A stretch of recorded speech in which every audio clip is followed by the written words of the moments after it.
Welcome, dear students. Now we'll be discussing our topic, which is photosynthesis. Photosynthesis में काफी सारी चीजें हमने देख ली थी और अब उसी टॉपिक को हम आगे लेकर जाते हैं और डिस्कस करते हैं फोटोसिस्टम के बारे में। फोटोसिस्टम दो तरीके के होते हैं, फोटोसिस्टम 1 एंड फोटोसिस्टम 2। ऐसे दो फोटोसिस्टम ऑब्जर्व किए गए हैं थैलाकॉइड की मेम्ब्रेन के ऊपर।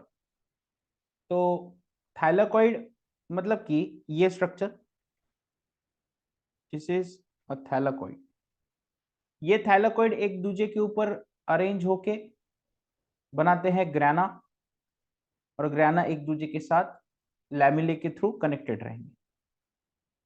तो थैलाकॉइड मेम्ब्रेन में दो चीजें हम यहां पर शो करेंगे, फोटोसिस्टम 1 एंड फोटोसिस्टम 2। तो ये रहेगा पहला फोटोसिस्टम 2 और इधर हम शो करते हैं photosystem 1। Right, photosystem 2 and photosystem 1। Photosystem 2 की बात करें तो फोटोसिस्टम 2 के सराउंडिंग हमें दिखेगा दो प्रोटीन्स प्रेजेंट है, D1 एंड D2 प्रोटीन। और फोटोसिस्टम 2 को अपनी पोजीशन के ऊपर फिक्स करने के लिए एक एक्स शेप्ड स्ट्रक्चर प्रेजेंट रहेगा, that will be called as carotenoid. D1 D2 protein के सराउंडिंग में हमें ट्राइमेरिक प्रोटीन मिलेंगे। These trimeric proteins are nothing but LHC2, that is light harvesting complex 2, which are associated with photosystem 2। और lumen के side में हमें मिलेगा OEC, that is oxygen evolving complex। तो फोटोसिस्टम 2 यह इनकमिंग लाइट को अब्सॉर्ब करने वाला है, और जो लाइट के अब्जॉर्प्शन की वजह से इलेक्ट्रॉन का एक्साइटेशन होगा वह नेक्स्ट इलेक्ट्रॉन कैरियर को पास करने वाला है, and that next electron carrier is present in the thylakoid membrane which is plastoquinone. Plastoquinone जो कि थाइलाकॉइड की मेम्ब्रेन में प्रेजेंट है, it is the electron carrier. Plastoquinone के बाद एक integral membrane protein which is known as cytochrome B6F complex।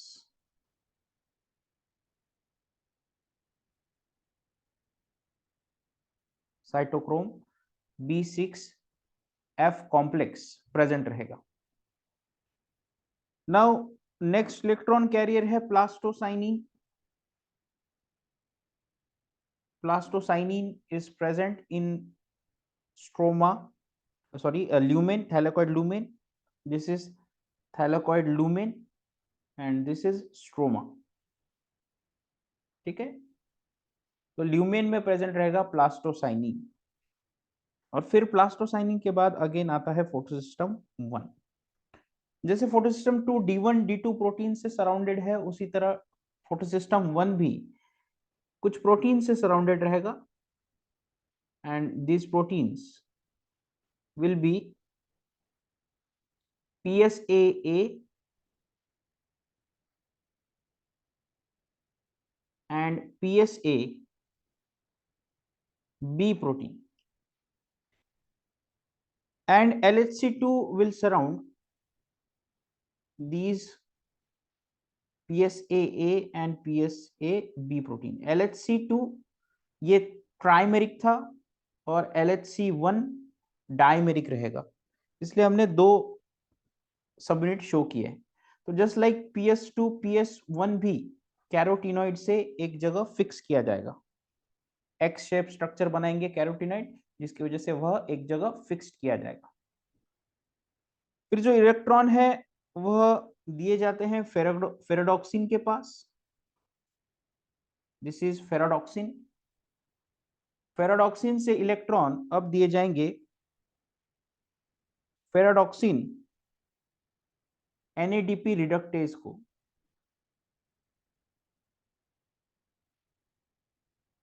This is ferredoxin NADP reductase. तो ferredoxin NADP reductase की तरफ इलेक्ट्रॉन दिए जाएंगे और फिर बाद में इलेक्ट्रॉन्स की वजह से जो भी H पॉजिटिव आयंस एक्सचेंज हुए हैं फ्रॉम ल्यूमेन टू स्ट्रोमा, वो फिर से एंट्री करेंगे inside lumen with the help of ATP synthase।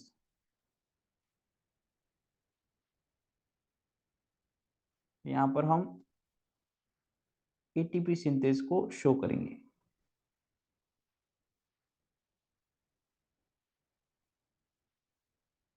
This is ATP synthase, right. तो जैसे जैसे ATP सिंथेस के थ्रू H पॉजिटिव आयन ऐसे एंटर करेंगे अंदर, वैसे वैसे ATP का फॉर्मेशन करेगा ATP सिंथेस। ठीक है, तो यह है position different different electron carriers की। ये सारे क्या है? इलेक्ट्रॉन कैरियर्स हैं। एक कैरियर दूसरे कैरियर की तरफ इलेक्ट्रॉन भेजता है। ठीक है, चलिए फिर बात करते हैं about photosystem 2। Photosystem 2 spans membrane 5 times। यह मेम्ब्रेन को कितनी बार क्रॉस करता है? 5 बार क्रॉस करता है। And is present in appressed membrane.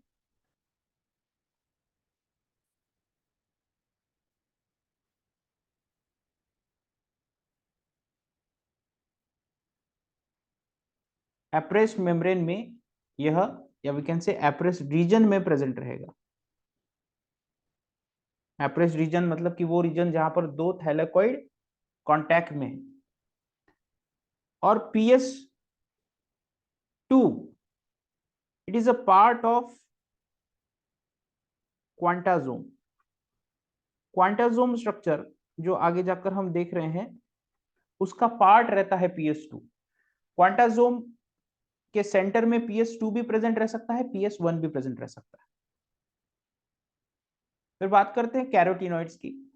Carotenoid forms x shaped structure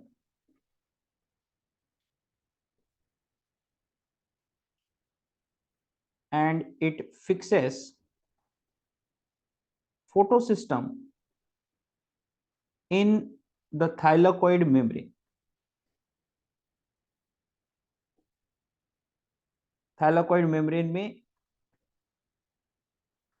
photosystem को फिक्स करेगा carotenoid. Now let us talk about light harvesting complex. तो अगेन लाइट हार्वेस्टिंग कॉम्प्लेक्स का काम है कि ये पूरे क्वांटाजोम स्ट्रक्चर को फिक्स करेगा। और अगर हम LHC2 की बात करेंगे तो LHC2 is a trimer. That means it is made up of 3 subunits. Now talking about oxygen evolving complex, जिसको आप वाटर स्प्लिटिंग एंजाइम भी कह सकते हैं।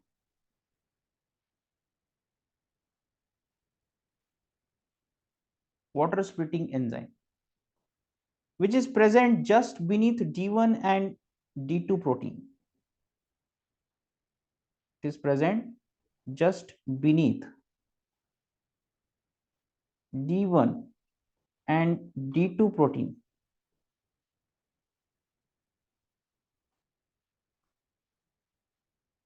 And it is present in lumen, right? It is present in lumen. Lumen present रहेगा। Now let us talk about plastoquinone, which is represented as PQ. Well, plastoquinone, it is a diffusible molecule.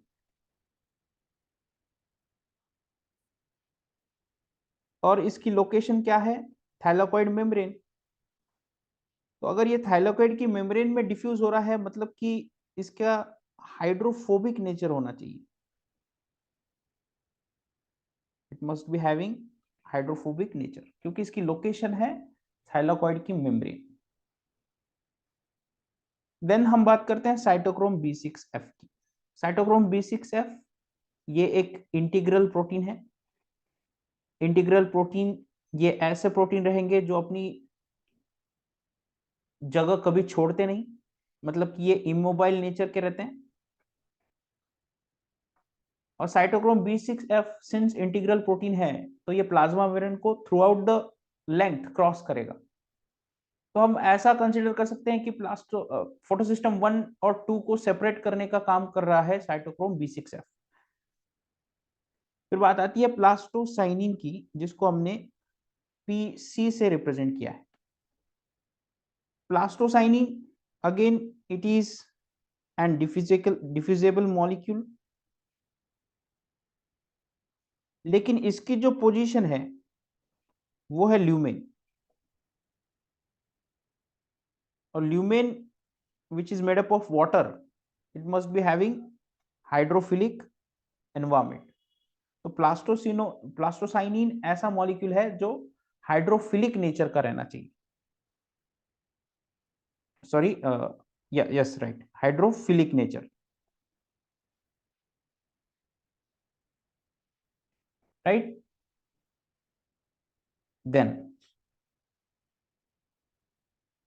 let us talk about photosystem 1, which is again fixed by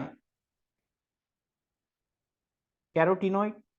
carotenoid इसको एक जगह fix करके रखेंगे, and it is having LHC1 as well around it, which is a dimeric protein, and also PS1 के साथ PSAA and PSAB ऐसे दो protein associated रहते हैं। These two proteins are associated with photosystem 1. Now let us talk about ferredoxin NADP reductase and ferredoxin। ठीक है, फेरोडॉक्सिन और फेरोडॉक्सिन NADP reductase दोनों भी प्रेजेंट है स्ट्रोमा में।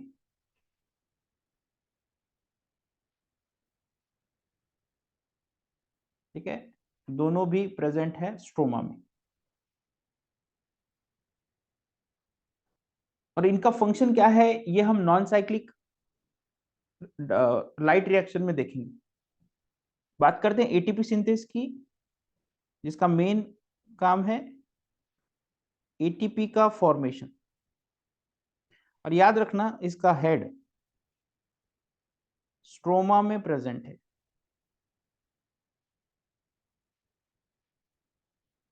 हेड कहां पर प्रेजेंट है? स्ट्रोमा में। और इसकी लोकेशन क्या है? ATP synthase, it is present in non-appressed membrane.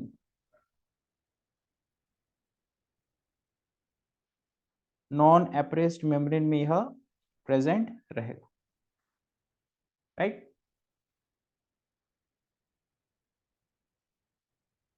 Then let us talk about quantazome. Quantazome ये ऐसा स्ट्रक्चर है जो universal pigment along with accessory pigment से बना हुआ है। क्वांटाजोम ये एक कॉम्प्लेक्स है। Quantazome is a complex, and this complex is made up of various chlorophyll molecules, जिसमें क्लोरोफिल ए, क्लोरोफिल बी और क्लोरोफिल बी के साथ साथ other chlorophyll along with beta carotene भी इन्वॉल्व रहते हैं। तो यहां पर हमने सेंटर में दिखाया है क्लोरोफिल ए, जिसके सराउंडिंग में अब हम दिखा रहे हैं क्लोरोफिल बी,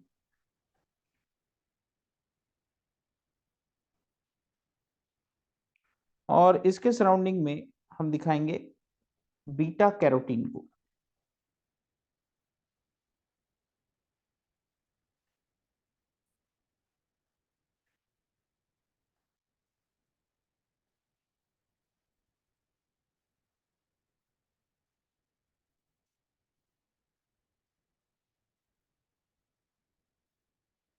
बीटा कैरोटीन के 50 मॉलिक्यूल्स रहेंगे नियरली। देन क्लोरोफिल बी के 70 मॉलिक्यूल्स रहेंगे, और क्लोरोफिल ए के नियरली 160 मॉलिक्यूल्स प्रेजेंट रहेंगे। तो इन टोटल हम बात कर रहे हैं कि नियरली 280 मॉलिक्यूल से सिंगल क्वांटाजोम बनेगा, राइट। सिंगल क्वांटाजोम बनेगा 280 मॉलिक्यूल से। यहां पर हम देख सकते हैं कि क्लोरोफिल ए ये सेंटर मोस्ट मॉलिक्यूल है।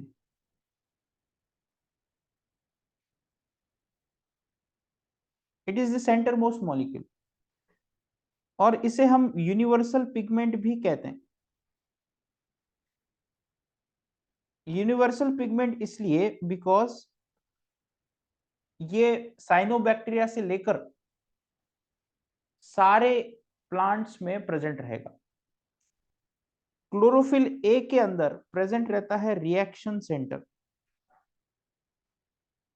And that reaction centre can absorb 2 wavelength of light. 2 wavelengths को अब्सॉर्ब कर सकता है ये रिएक्शन सेंटर। एक है 700 नैनोमीटर की वेवलेंथ और दूसरी है 680 नैनोमीटर की वेवलेंथ। अगर रिएक्शन सेंटर 700 नैनोमीटर की लाइट को अब्सॉर्ब कर रहा है तो हम उसको कहेंगे फोटोसिस्टम 1 और P700। और अगर 680 नैनोमीटर की लाइट को अब्सॉर्ब किया जा रहा है तो हम उसे फोटोसिस्टम 2 और P680 कहेंगे। तो क्लोरोफिल ए मॉलिक्यूल के अंदर present reaction centre either 700 nanometre की लाइट अब्सॉर्ब कर सकता है या 680 नैनोमीटर की लाइट अब्सॉर्ब कर सकता है। तो बेसिकली बात यह है कि लाइट को अब्सॉर्ब करके ये जो एसेसरी पिगमेंट है, एसेसरी पिगमेंट मतलब कि chlorophyll B and chloro beta carotene, these are accessory pigment। ये एसेसरी पिगमेंट क्लोरोफिल ए नाम के यूनिवर्सल पिगमेंट की तरफ लाइट को भेजते हैं, मतलब कि सॉरी एनर्जी को भेजते हैं।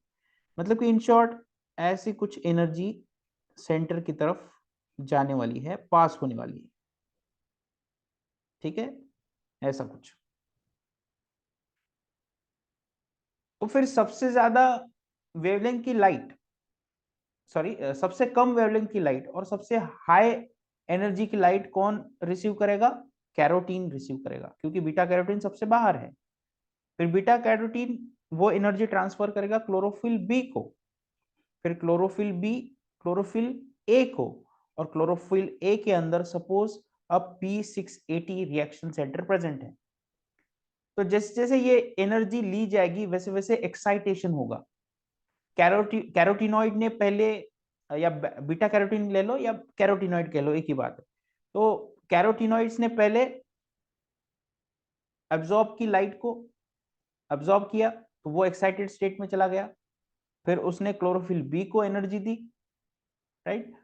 फिर क्लोरोफिल बी एक्साइटेड स्टेट में आ गया, फिर क्लोरोफिल बी से क्लोरोफिल ए की तरफ एनर्जी दी गई तो क्लोरोफिल ए एक्साइटेड स्टेट में आ गया, फिर क्लोरोफिल ए के बाद P680, राइट, P680। तो सबसे ज्यादा कैरोटीनॉइड होंगे एक्साइटेड स्टेट में, फिर उसके बाद क्लोरोफिल बी होंगे, फिर क्लोरोफिल ए, फिर P680 रिएक्शन सेंटर। ठीक है, तो देखिए जैसे जैसे आप ऊपर जा रहे होंगे एनर्जी बढ़ रही है, मतलब कि सबसे ज्यादा एनर्जी रिच मॉलिक्यूल यहाँ पर कैरोटीनॉइड, यहां से जैसे जैसे नीचे जाएंगे वैसे वैसे एनर्जी कम हो रही है।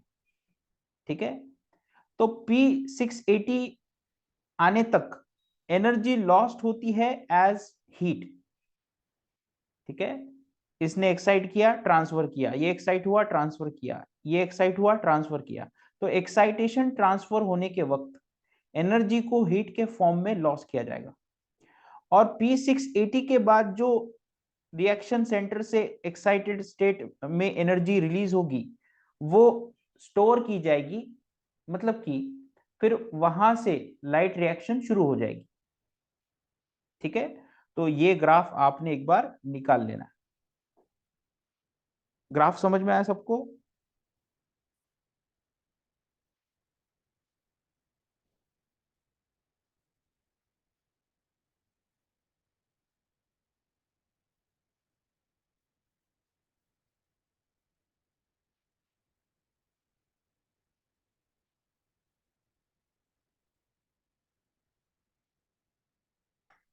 देन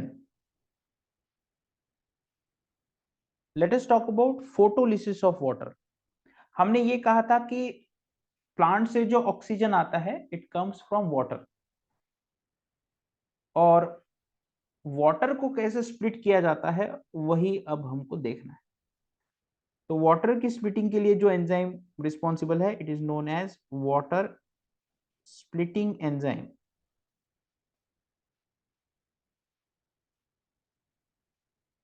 और it is also known as oxygen evolving complex। ठीक है, ऑक्सीजन इवॉल्विंग कॉम्प्लेक्स। तो एक टाइम पर वाटर स्प्लिटिंग एंजाइम दो वाटर मॉलिक्यूल को स्प्लिट करेगा। ये पहला water molecule,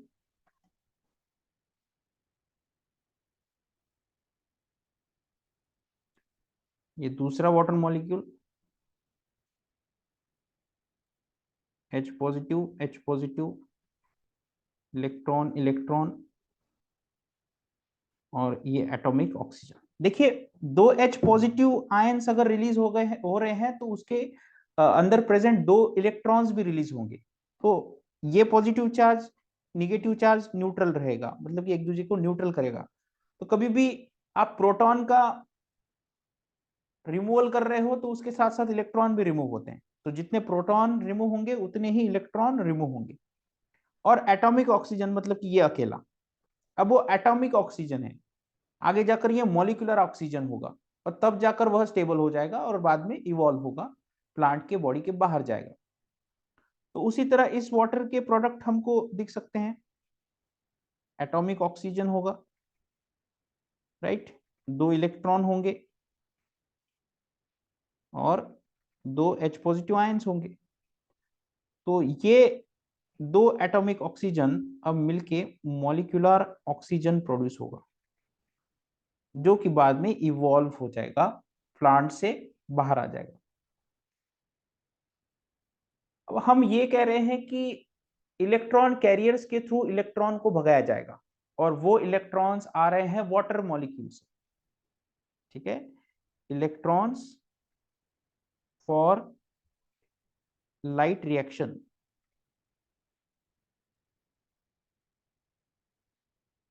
are provided by water molecule. Water molecule split होता है और इलेक्ट्रॉन को प्रोड्यूस करता है। तो टोटल जो इलेक्ट्रॉन प्रोड्यूस हुए हैं वो है 4, लेकिन रिक्वायर्ड रहते हैं 2। एक टाइम पर 2 ही इलेक्ट्रॉन भाग सकते हैं लाइट रिएक्शन के इलेक्ट्रॉन कैरियर्स के थ्रू। तो एक्स्ट्रा इलेक्ट्रॉन्स कितने हो गए? दो। तो दो दो की बैच में, मतलब कि इस चार में से पहले दो चले जाएंगे, इलेक्ट्रॉन कैरियर्स के थ्रू भागेंगे, फिर बाद में पीछे बचे दो आएंगे। मतलब कि in short, two electrons will always be there, backup में टू इलेक्ट्रॉन्स रहेंगे। मतलब कि टू इलेक्ट्रॉन्स भाग रहे हैं लाइट रिएक्शन में और दो पीछे खड़े हैं, उनको भी बाद में भगाया जाएगा, तो एक्स्ट्रा इलेक्ट्रॉन्स दो रहेंगे।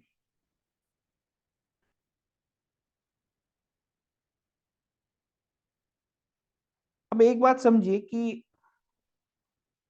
जो थाइलाकोइड ल्यूमेन है, that thylakoid lumen is having D1 protein which is associated with photosystem 2। photosystem 2 के साथ associated एक protein which is known as D1 protein। ये रहा photosystem 2, और इस photosystem 2 के साथ हमने D1 प्रोटीन एसोसिएटेड दिखाना है। ये कुछ इस तरीके से प्रेजेंट रहेगा।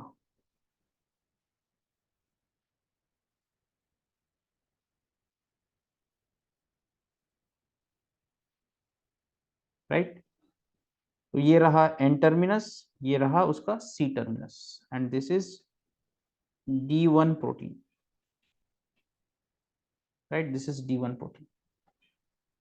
तो जब रेड लाइट गिरती है फोटोसिस्टम 2 के ऊपर, तो रेड लाइट को फोटोसिस्टम 2 अब्सॉर्ब करेगा। This is red light which is incident on photosystem 2। Photosystem 2 के ऊपर रेड लाइट गिर रही है, इधर स्ट्रोमा प्रेजेंट है और इधर थैलाकॉइड का ल्यूमेन प्रेजेंट है। तो फोटोसिस्टम 2 का 2 के साथ जो D1 प्रोटीन एसोसिएटेड है, उसका एक residue, that is tyrosine residue, is responsible for handling of two electrons। देखिए, इस चीज को समझने के लिए आप सिंपली इमेजिन करो कि आप एक तालाब को क्रॉस करना चाहते हो, और इस तालाब में जो जहाज है वो एक ही है। ये तालाब है, यहाँ पर आप खड़े हो, यहाँ पर एक ही जहाज है, और एक टाइम पर सिर्फ दो ही लोग जा सकते हैं, एक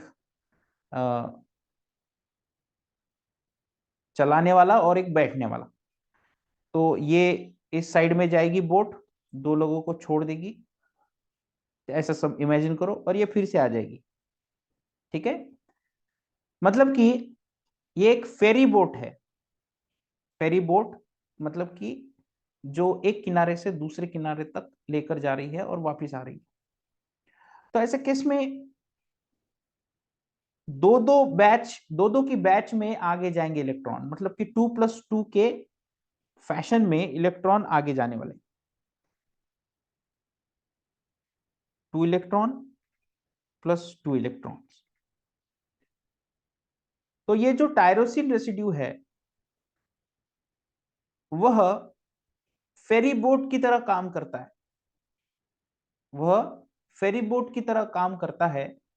वह दो इलेक्ट्रॉन आगे भेजेगा, दो इलेक्ट्रॉन अपने पास रखेगा, फिर वो दो इलेक्ट्रॉन को भेज देगा, फिर पिछले दो इलेक्ट्रॉन लेगा। ठीक है, तो कुछ इस तरीके से it is acting as a ferry boat.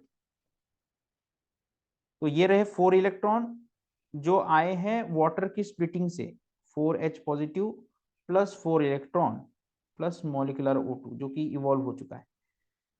और ये कब प्रोड्यूस हुआ है? जब दो वाटर मॉलिक्यूल स्प्लिट हुए हैं in the presence of oxygen evolving complex.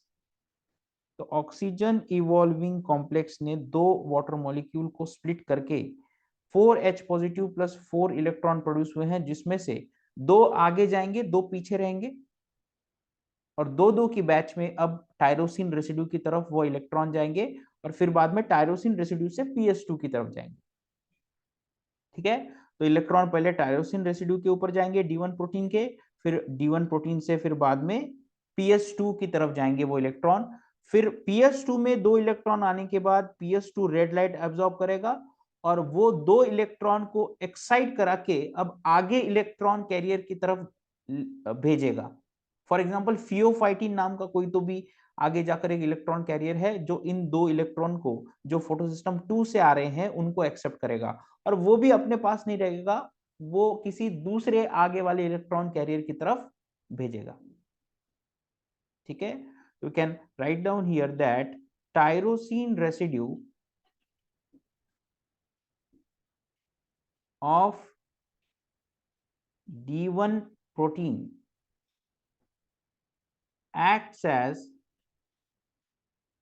ferry boat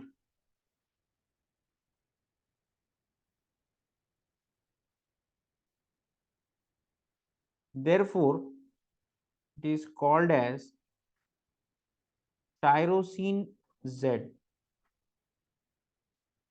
ठीक है, और ये जो फेरी बोट की तरह काम कर रहा है बेसिकली इसको हम Z साइकिल कहेंगे, राइट।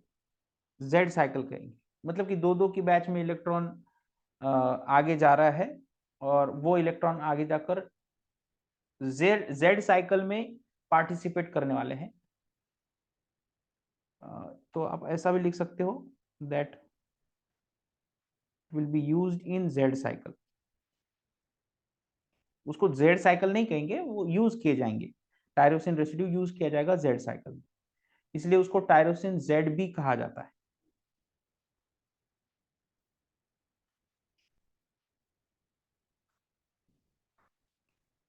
ठीक है, tyrosine Z. Now one thing you should know that when a water is photolyzed, that photolysis of water takes place in lumen।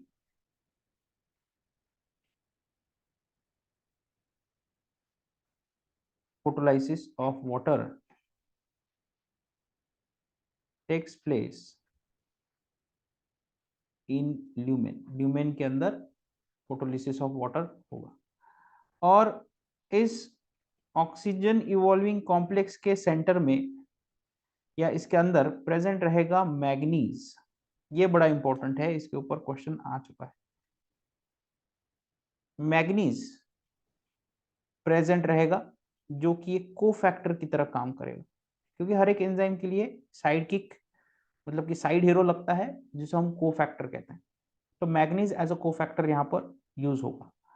तो ओवरऑल रिएक्शन कुछ ऐसी होगी कि दो वाटर मॉलिक्यूल को ऑक्सीजन इवॉल्विंग कॉम्प्लेक्स स्प्लिट करेगा, जिसके लिए 4 मैग्नीज आयन रिक्वायर्ड रहते हैं, 1 क्लोराइड आयन रिक्वायर्ड रहेगा, 1 कैल्शियम आयन रिक्वायर्ड रहेगा और 1 बाइकार्बोनेट आयन भी रिक्वायर्ड रहेगा, along with some manganese stabilising protein,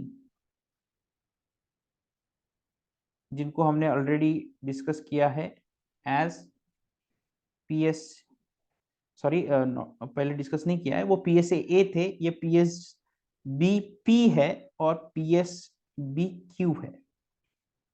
तो वो PSA और PSAB थे, ये PSBP एंड PSBQ है, which are manganese stabilising proteins. तो प्रोडक्ट क्या बनेंगे, 4H positive plus 4 electron plus 1 molecular oxygen। Now these 4H positive are stored in lumen। This is very much important।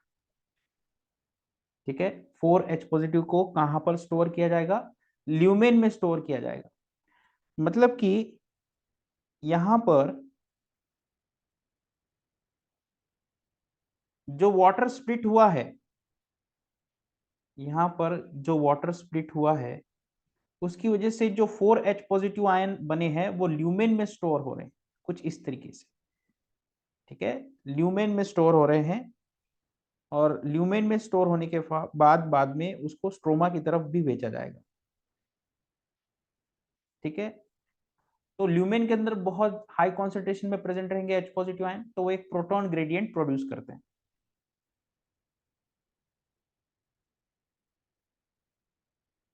And it produces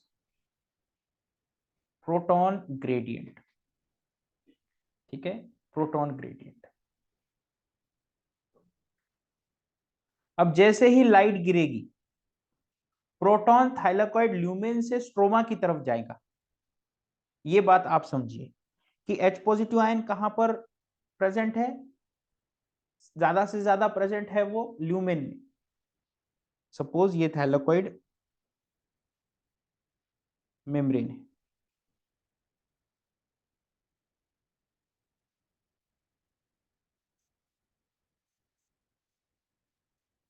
और ये रहेगा thylakoid lumen.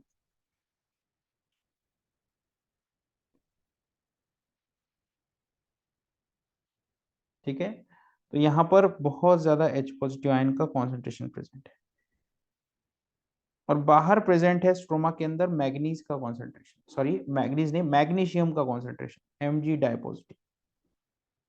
ठीक है, तो जब H पॉजिटिव आयन ये ल्यूमेन से स्ट्रोमा की तरफ जाएंगे, तो Mg डाइपॉजिटिव स्ट्रोमा से ल्यूमेन की तरफ आएंगे।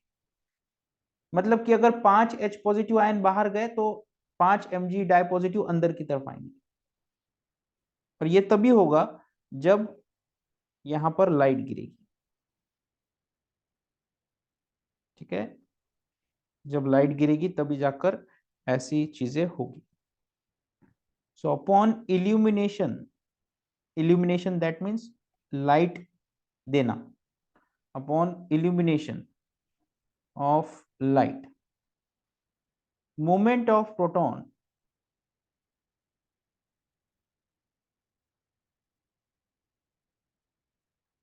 from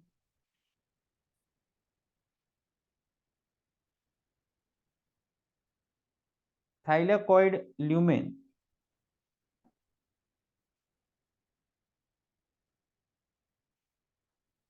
into stroma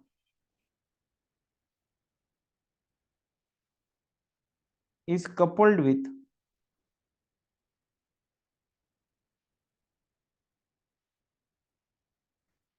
Mg dipositive।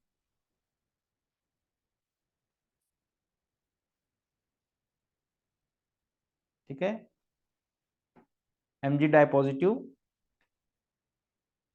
Ion के मूवमेंट के साथ कपल्ड रहते हैं, मतलब कि Mg डाइपॉजिटिव अंदर आएंगे, H पॉजिटिव आयन ल्यूमेन से स्ट्रोमा में जाएंगे। ठीक है, यहां तो सबको क्लियर हो गया।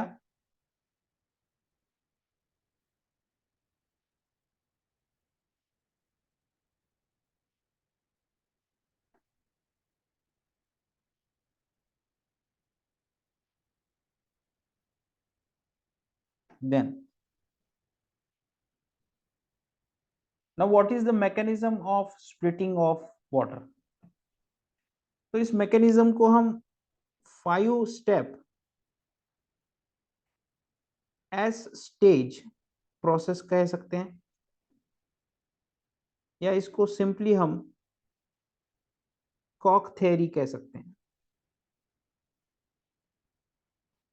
Right, according to this theory oxygen evolving complex 5 तरीके की स्टेजेस में प्रेजेंट रहेगा, which is S0, S1, S2, S3 and S4। ठीक है, तो यहां पर हम दिखाएंगे ऑक्सीजन इवॉल्विंग कॉम्प्लेक्स अपने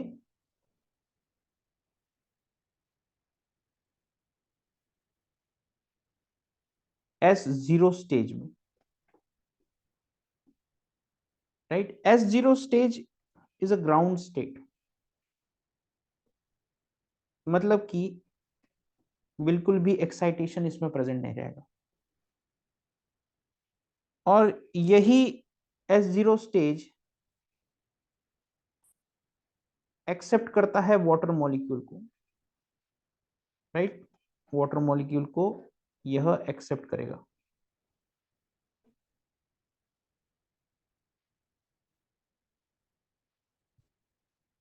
फिर बाद में oxygen evolving complex conformational change करेगा,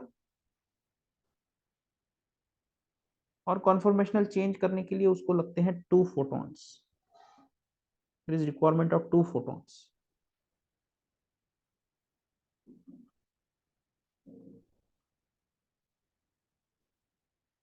राइट, कॉन्फॉर्मेशनल चेंजेस होंगे, और कॉन्फॉर्मेशनल चेंज होने के बाद अब जो ऑक्सीजन इवॉल्विंग कॉम्प्लेक्स है वह अपनी नेक्स्ट स्टेज में आ जाएगा, विच इज S1 स्टेज। ठीक है, देखिए वाटर स्प्लिट हो गया तो OH निगेटिव पीछे हो गया, एक H पॉजिटिव यहां से निकल गया।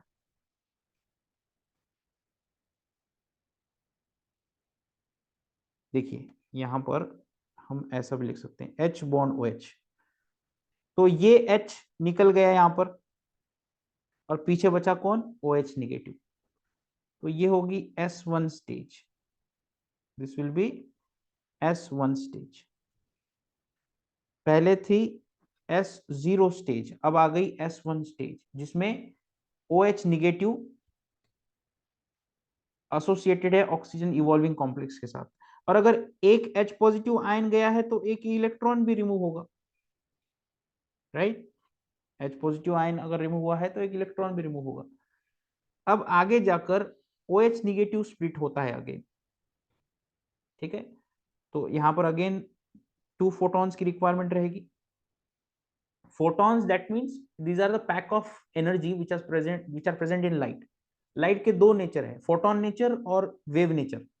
तो photon these are packets of energy, तो 2 फोटॉन्स लगेंगे। फिर अगेन यहां पर कॉन्फॉर्मेशनल चेंज होंगे। ठीक है, एक H पॉजिटिव आयन रिमूव हो गया, इसके साथ साथ एक इलेक्ट्रॉन भी रिमूव हो जाएगा। अब पीछे जो ऑक्सीजन इवॉल्विंग कॉम्प्लेक्स बचा है उसके साथ फर्स्ट वाटर मॉलिक्यूल में से अब सिर्फ मॉलिक्यूलर ऑक्सीजन ही एसोसिएटेड है, सॉरी एटॉमिक ऑक्सीजन। तो यहां पर एटॉमिक ऑक्सीजन प्रेजेंट रहेगा, इसके साथ ऑक्सीजन इवॉल्विंग कॉम्प्लेक्स के साथ, और इसको हम कहेंगे S2 stage. This will be known as S2 stage. अब एक वाटर मॉलिक्यूल तो कंप्लीटली स्प्लिट हो गया, लेकिन हमने ये पढ़ा है कि 2 वाटर मॉलिक्यूल स्प्लिट किए जाते हैं, तो अब दूसरे वाटर मॉलिक्यूल की एंट्री होती है यहां पर। राइट, यहां पर अगेन दूसरे वाटर मॉलिक्यूल की एंट्री होती है, तो यहां पर भी दूसरे वाटर मॉलिक्यूल को स्प्लिट करने के लिए 2 फोटोन लगेंगे। राइट, जो ऑक्सीजन इवॉल्विंग कॉम्प्लेक्स अब पीछे बचा है इसके इसने 1 H पॉजिटिव आयन और 1 इलेक्ट्रॉन रिमूव कर दिए होंगे। राइट, और पीछे अब इसके पास बचा होगा OH निगेटिव। ये आ गई S3 स्टेज। S3 stage. अब आगे जाकर अगेन आगे जाकर 2 फोटॉन्स रिक्वायर्ड रहेंगे इस OH निगेटिव को स्प्लिट करने के लिए। तो अब आगे H पॉजिटिव और एक इलेक्ट्रॉन रिमूव हो जाएंगे। ठीक है, और अब पीछे बचा ऑक्सीजन इवॉल्विंग कॉम्प्लेक्स के पास एटॉमिक ऑक्सीजन अगेन। ठीक है, लेकिन एटॉमिक ऑक्सीजन पिछले एटॉमिक ऑक्सीजन के साथ मिला के मॉलिक्यूलर ऑक्सीजन बना देगा और इवॉल्व हो जाएगा। तो इस स्टेज को अब हम कहेंगे S4 stage.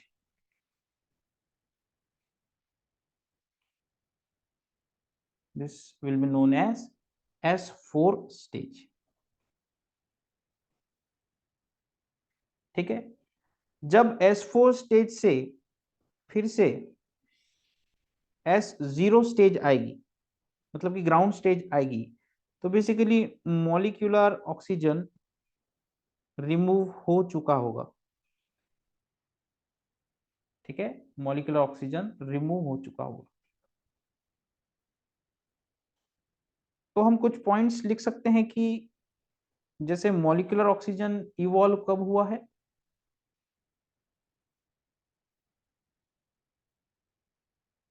Molecular oxygen evolve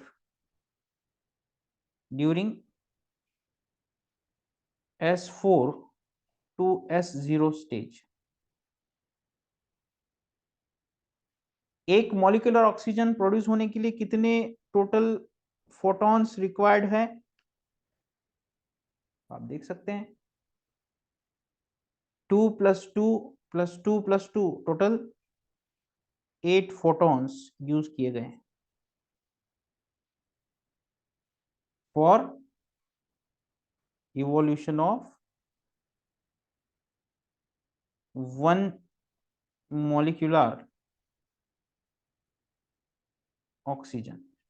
एक मॉलिक्यूलर ऑक्सीजन को इवॉल्व करने के लिए 8 फोटॉन्स की रिक्वायरमेंट है। तो टोटल एक फोटॉन ने कितना पार्टिसिपेट किया, मतलब कि अगर 8 फोटॉन्स की वजह से एक मॉलिक्यूलर ऑक्सीजन रिमूव हुआ है, तो एक फोटॉन्स की वजह से कितना कंट्रीब्यूशन हुआ, उसी को हम कहेंगे क्वांटम यील्ड। मतलब कि एक फोटॉन का कंट्रीब्यूशन कितना है मॉलिक्यूलर ऑक्सीजन इवॉल्व करने में।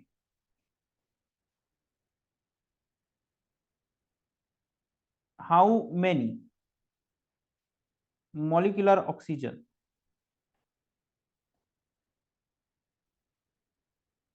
can be evolved by single photon। एक सिंगल फोटोन की वजह से कितना मॉलिक्यूलर ऑक्सीजन रिमूव होगा। तो देखिए हमें पता है कि एक मॉलिक्यूलर ऑक्सीजन रिमूव करने के लिए 8 फोटॉन्स रखते हैं, तो एक फोटोन की वजह से कितना मॉलिक्यूलर ऑक्सीजन इवॉल्व होगा। ऑब्वियसली एक मॉलिक्यूलर ऑक्सीजन इवॉल्व हुआ है तो उसके 8 टुकड़े करने पड़ेंगे, उतना कंट्रीब्यूशन है एक फोटॉन का। तो इट इज 0.125 और इसको ही परसेंट में लेंगे तो 12.5%। ठीक है, अगर किसी चीज के 8 टुकड़े बनाए हैं, सॉरी किसी चीज का एक टुकड़ा बनाया है 8 लोगों ने मिलके, तो 8 लोगों का जो कंट्रीब्यूशन हो रहेगा, सॉरी एक इंडिविजुअल का जो कंट्रीब्यूशन रहेगा वो टोटल 1/8 रहेगा।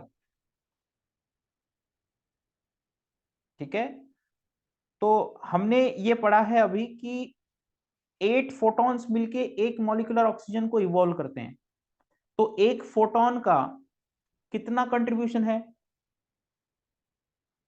टोटल 8 फोटॉन्स मिलके 1 मॉलिक्यूलर ऑक्सीजन रिमूव कर रहे हैं, तो एक फोटॉन का कंट्रीब्यूशन कितना है, इट इज 1/8, 0.125 और परसेंट में लोगे तो 12.5।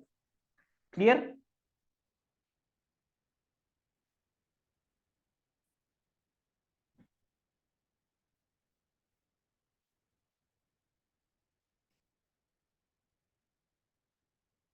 Then let us talk about light travelling. मतलब कि लाइट सेल के अंदर कैसे ट्रेवल कर रही है। तो लाइट का सोर्स कौन है, sun. Sun is the ultimate source of light. Sun से अब लाइट आती है आयोनोस्फीयर में। आयोनोस्फीयर मतलब कि स्पेस। अब जब मीजोस्फीयर लगेगा तो बेसिकली जो लाइट है वो अर्थ की तरफ आ गई। मीजोस्फीयर के बाद स्ट्रेटोस्फीयर रहता है। स्ट्रेटोस्फीयर के बाद जो एग्जैक्ट एनवायरमेंट है हमारे सराउंडिंग, वो जिस लेयर के अंदर इंक्लूडेड है वो शुरू होगी, which is troposphere.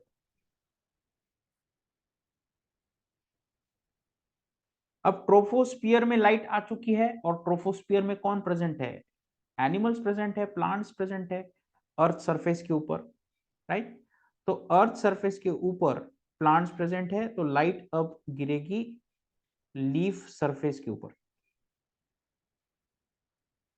Leaf surface के ऊपर लाइट गिर चुकी है। अब जैसे ही लीफ सरफेस के ऊपर गिरी तो सबसे पहले लीफ का outer most layer epidermal cell का लेयर आएगा और उसका भी पहले सेल वॉल आएगा। Cell wall of epidermal cell. अब इपिडर्मल सेल के बाद उसकी प्लाज्मा मेम्ब्रेन आएगी, है ना, plasma membrane of epidermal cell. Plasma membrane के बाद अब उसका साइटोप्लाज्म आएगा।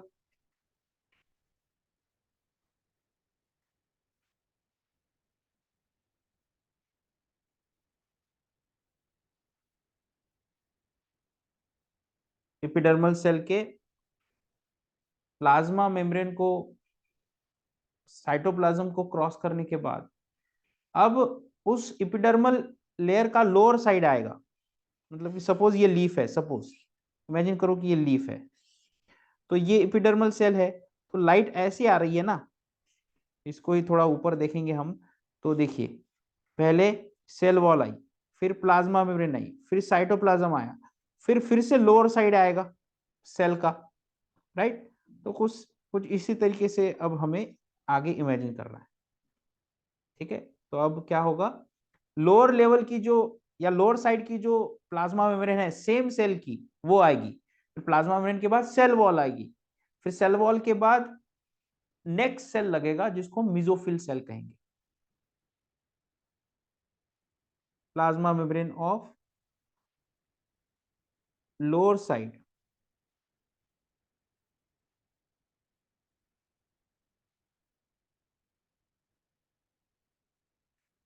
ऑफ सेम सेल, उसी सेल की लोअर साइड लगेगी अभी, ठीक है। लोअर साइड लगने के बाद अब सेम सेल का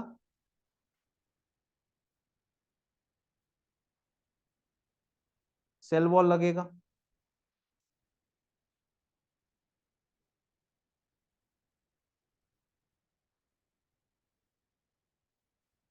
अब सेल वॉल खत्म हो गई उस सेल की, तो अब नेक्स्ट सेल लगेगा विच इज मिजोफिल सेल। तो मिजोफिल सेल में सबसे बाहर है सेल वॉल,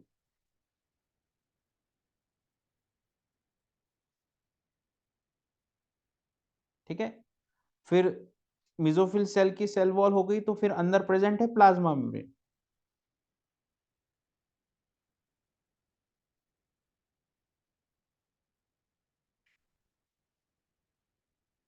ठीक है। फिर उसके बाद आता है साइटोप्लाज्म ऑफ मिजोफिल सेल, फिर आता है आउटर मेम्ब्रेन ऑफ क्लोरोप्लास्ट,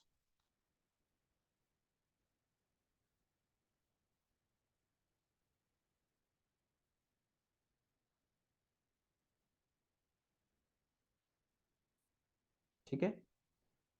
फिर आएगी इनर मेम्ब्रेन ऑफ क्लोरोप्लास्ट,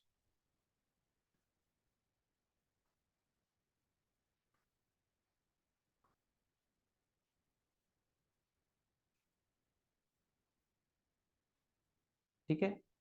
फिर बाद में लगेगा स्ट्रोमा, फिर बाद में लगेगा ग्रैना, राइट। फिर ग्रैना में प्रेजेंट है थैलाकोइड, फिर थैलाकोइड के अंदर प्रेजेंट है क्वांटाजोम, क्वांटाजोम में बाहर है बीटा कैरोटीन, या पहले एसेसरी पिगमेंट्स लगेंगे, फिर एसेसरी पिगमेंट में बीटा कैरोटीन सबसे बाहर प्रेजेंट रहेगा,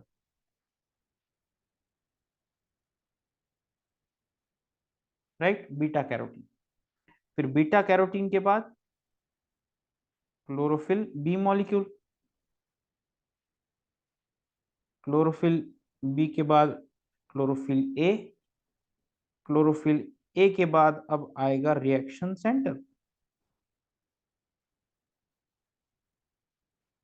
इट कैन बी P680 और P700 जो भी होगा, और अब रिएक्शन सेंटर से होगा इलेक्ट्रॉन्स का एक्साइटेशन।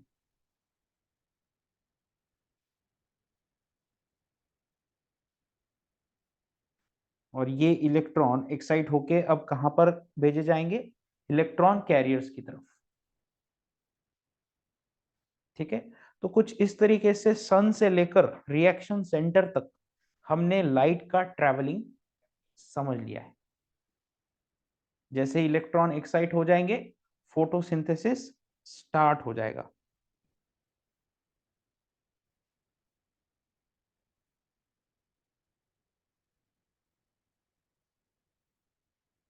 ठीक है, तो याद रखना, एक फोटोन की वजह से दो इलेक्ट्रॉन एक्साइट होते हैं।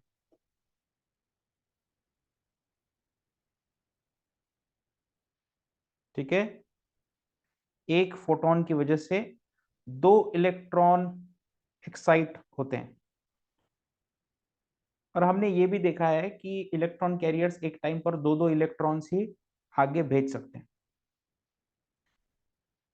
ना कुछ इंपॉर्टेंट पॉइंट्स जैसे कि रिएक्शन सेंटर के बारे में अगर हम बात करेंगे हायर प्लांट्स में, तो हायर प्लांट्स में जो रिएक्शन सेंटर है it is P680 and P700, PS2 and PS1।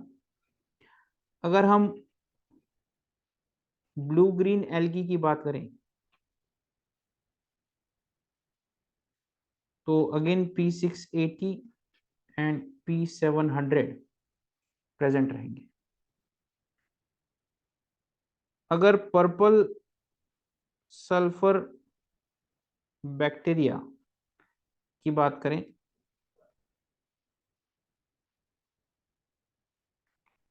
तो P870 and green sulphur bacteria की बात करें P840, ये फोटोसिस्टम प्रेजेंट रहेंगे। And one thing more that photosynthesis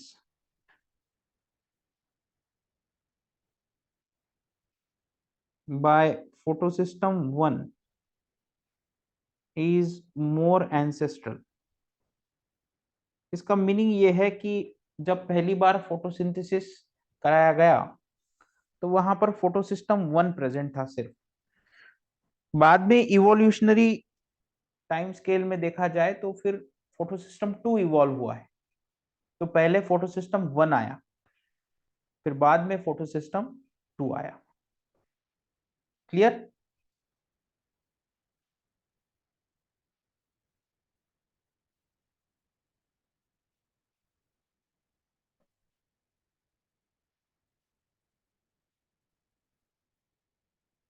then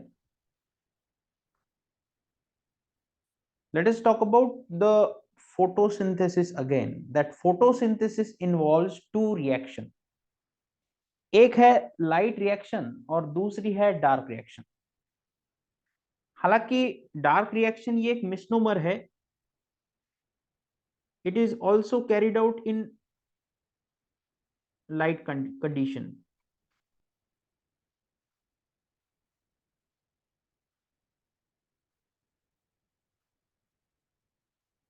तो ये एक मिसनोमर है, गलती से नाम दे दिया गया। डार्क रिएक्शन मतलब कि ऐसा नहीं है कि वो अंधेरे में कैरी आउट होगी, it is again carry out in presence of light. तो लाइट रिएक्शन के ऊपर डिपेंड करती है डार्क रिएक्शन। तो भले ही इसका नाम डार्क है लेकिन ये लाइट के प्रेजेंस में ही कैरी आउट होगी।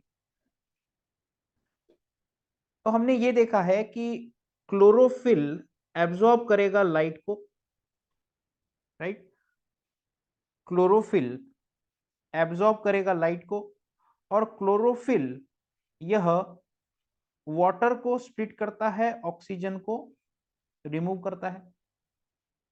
ठीक है, और एडीपी प्लस इनऑर्गेनिक फॉस्फेट को मिला के एटीपी प्रोड्यूस करता है। तो एक बात हमको समझ में आ गई कि लाइट रिएक्शन में एटीपी प्रोड्यूस होता है अलोंग विथ NADPH। तो एटीपी भी प्रोड्यूस होगा और NADPH भी प्रोड्यूस होगा, और यही NADPH अब यूज होता है कार्बन रिएक्शन में, मतलब कि डार्क रिएक्शन में। इस NADPH को यूज करके ट्रायोज फॉस्फेट से कई चीजें बनाई जाएगी, और जब CO2 और H2O मिला के ट्रायोफॉस्फेट बनेंगे, एक्चुअली ये NADPH जो है ना, ये इस रिएक्शन में टेक पार्ट करता है, CO2 प्लस H2O का कन्वर्शन ट्राइफॉस्फेट में, और ट्राइफॉस्फेट से फिर बाद में अलग चीजें बनाई जाएंगी, जैसे कि शुगर बनाई जाएगी, कार्बोहाइड्रेट, ग्लूकोज। तो CO2 और H2O को मिला के ग्लूकोज बनने वाला है। बीच में आता है ट्रायोस फॉस्फेट इंटरमीडिएट, मतलब कि इनको मिला के पहले 3 कार्बन बनेंगे, और 3 कार्बन प्लस 3 कार्बन 6 कार्बन बनेंगे। लेकिन ट्रायोस फॉस्फेट या शुगर बनाने के लिए या ग्लूकोज बनाने के लिए from CO2 and H2O there is requirement of NADPH। NADPH NADP में कन्वर्ट होगा, तभी जाकर CO2 प्लस H2O का कन्वर्शन शुगर में होगा या ग्लूकोज में होगा, और इंटरमीडिएट रहेगा ट्रायोस फॉस्फेट। तो याद रखना, लाइट रिएक्शन से जो NADPH आता है उसी की वजह से डार्क रिएक्शन कैरी आउट होगी। अगर लाइट रिएक्शन से NADPH आना बंद हो गया तो डार्क रिएक्शन भी काम नहीं करेगी। तो इसलिए कहते हैं that dark reaction is dependent on light reaction.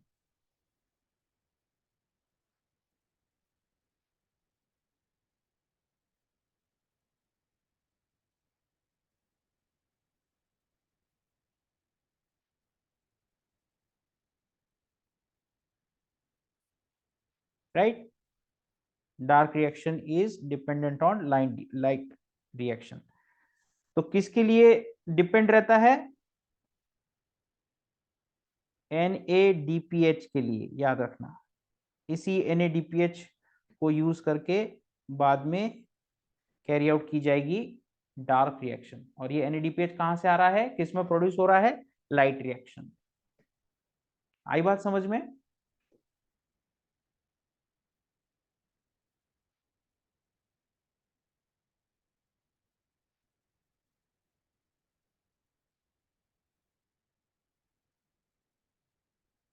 अब इसी चार्ट को हम आगे लेकर जाते हैं। इसी चार्ट को हम यूज करते हैं कंपैरिजन के लिए between light reaction and dark reaction. तो लाइट रिएक्शन में there is direct use of light. Light का डायरेक्ट यूज है। लाइट को ऑब्जॉर्व किया जाता है, इलेक्ट्रॉन को भगाया जाएगा, एक्साइट किया जाएगा, और इन इलेक्ट्रॉन के एक्साइटेशन की वजह से बाद में NADPH प्रोड्यूस होगा। मतलब कि लाइट रिएक्शन कैरी आउट होगी तो ही NADPH प्रोड्यूस होगा, और NADPH प्रोड्यूस होगा तो फिर डार्क रिएक्शन भी कैरी आउट होगी। मतलब कि डार्क रिएक्शन में डायरेक्ट नहीं, indirect use of light.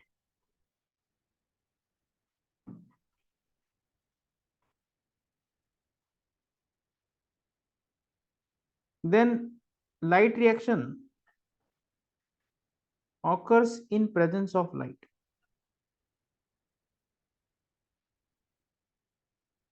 Light के प्रेजेंस में कैरी आउट होगी। Dark reaction is also occurs in presence of light। Light के ही प्रेजेंस में यह कैरी आउट होगा। लोकेशन की बात करेंगे कि लाइट रिएक्शन की लोकेशन क्या है। लाइट रिएक्शन कैरी आउट होती है थाइलाकॉइड मेम्ब्रेन में,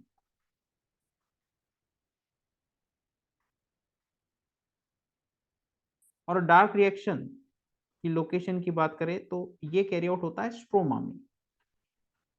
ये मेजर डिफरेंस है कि लाइट रिएक्शन थाइलाकॉइड मेम्ब्रेन में कैरी आउट होगी, और डार्क रिएक्शन स्ट्रोमा के अंदर। लाइट रिएक्शन को हम हिल्स रिएक्शन भी कह सकते हैं, और डार्क रिएक्शन को हम ब्लैकमैन रिएक्शन कह सकते हैं।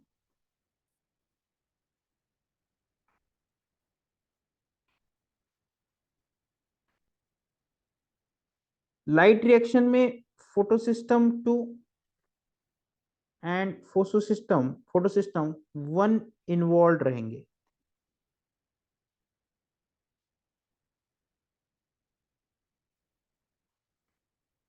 डार्क रिएक्शन में रूबिस्को और फॉस्फोइनॉल पाइरुवेट कार्बोक्सिलेज इन्वॉल्व रहेगा।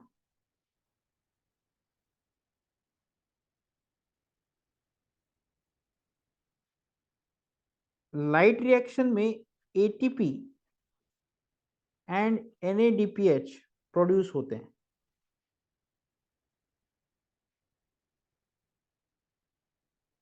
ठीक है, एटीपी एंड एनएडीपीएच प्रोड्यूस होते हैं। डार्क रिएक्शन में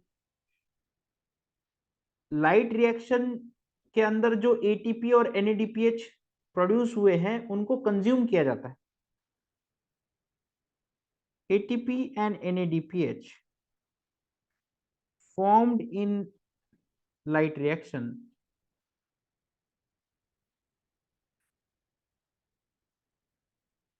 are consumed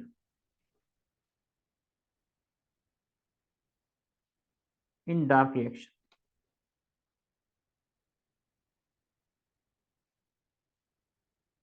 डार्क रिएक्शन में इनको कंज्यूम किया जाएगा। तो लाइट रिएक्शन में इलेक्ट्रॉन का फ्लो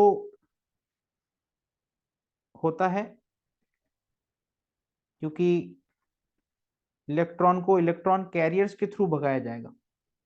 लेकिन डार्क रिएक्शन में ऐसा कुछ नहीं होता, फिक्स किया जाएगा CO2 का, मतलब कि फिक्सेशन होगा, फिक्सेशन और रिडक्शन ऑफ CO2। CO2 का फिक्सेशन होगा या रिडक्शन होगा। ठीक है,